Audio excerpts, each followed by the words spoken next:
Hello everyone. तो आज हम डिस्कस करेंगे रासायनिक संयोगों का दूसरा नियम, जिसका नाम है स्थिर या निश्चित अनुपात का नियम। तो चलिए शुरू करते हैं। Law of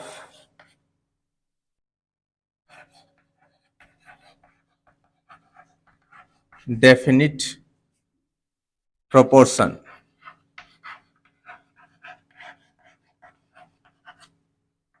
law of definite proportion, स्थिर या निश्चित अनुपात का नियम। तो इस नियम को सन 1799 में जोसेफ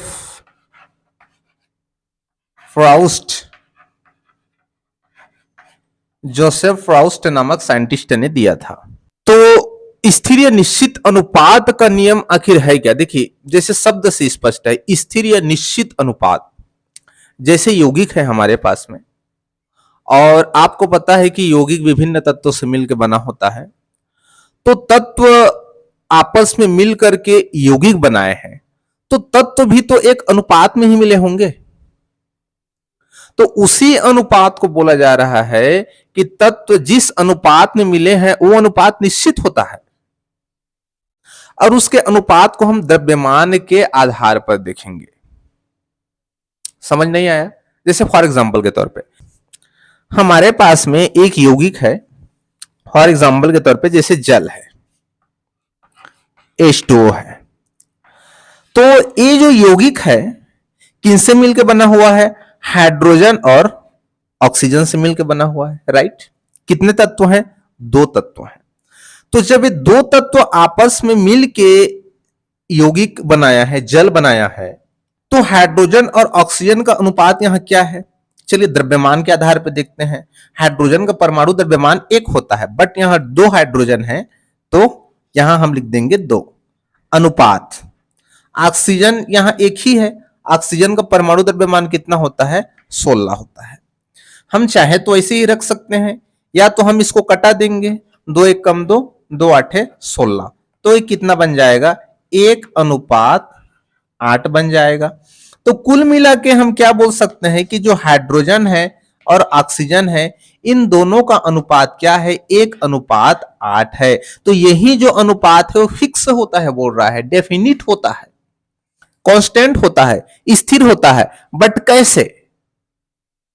यदि जल को हम इस दुनिया की किसी भी कोने से लाएं, कहीं से भी लाएं, नदी से लाएं, तालाब से लाएं, दूसरे देश से लाएं, हम कहीं से भी यदि हम जल को लाएंगे और उसमें चेक करेंगे, तो हमको यह मिलेगा कि हाइड्रोजन और ऑक्सीजन का जो अनुपात है 1 अनुपात 8 ही हमको मिलेगा। चाहे आप उसको किसी भी मेथड से बनाओ, अंत में चेक करने पर आपको हाइड्रोजन और ऑक्सीजन का अनुपात कितना मिलेगा? 1 अनुपात 8 ही मिलेगा। तो इसी अनुपात को बोला गया है, क्या होता है? डेफिनिट होता है, मतलब निश्चित होता है। वो जो रेशियो है, अनुपात है, वो चेंज नहीं होगा, चाहे आप उसको कहीं से भी लाओ। तो यही है स्थिर या निश्चित अनुपात का नियम। समझ में आया? तो आप अपने माइंड में क्या याद रखोगे? आप अपने माइंड में याद रखोगे कि जो यौगिक है, यौगिक जिनसे मिलकर बना होता है, उसको क्या बोलते हैं? अवयवी तत्व। अवयवी जिनसे वो मिलकर बना होगा, हम उसको क्या बोलेंगे? अवयवी तत्व। Is that clear?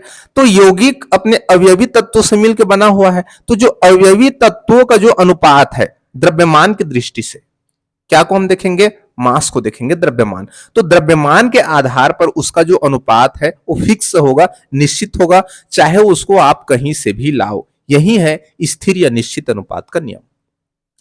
तो हम इसको डिफाइन कैसे करेंगे? इसको डिफाइन कुछ इस तरीके से हम कर सकते हैं कि किसी रासायनिक यौगिकों के अवयवी तत्व द्रव्यमान की दृष्टि से एक निश्चित अनुपात में होते हैं, चाहे यौगिक को कहीं से भी लाया गया हो या किसी भी विधि से बनाया गया हो। स्थिर या निश्चित अनुपात का नियम कहलाता है। एग्जाम्पल के तौर पे आप जल लिख देना। जल में हाइड्रोजन और ऑक्सीजन का अनुपात 1 अनुपात 8 होता है, चाहे जल को दुनिया के किसी भी कोने से लाया जाए या किसी भी विधि द्वारा बनाया जाए, जल में हाइड्रोजन और ऑक्सीजन का अनुपात 1:8 ही होगा।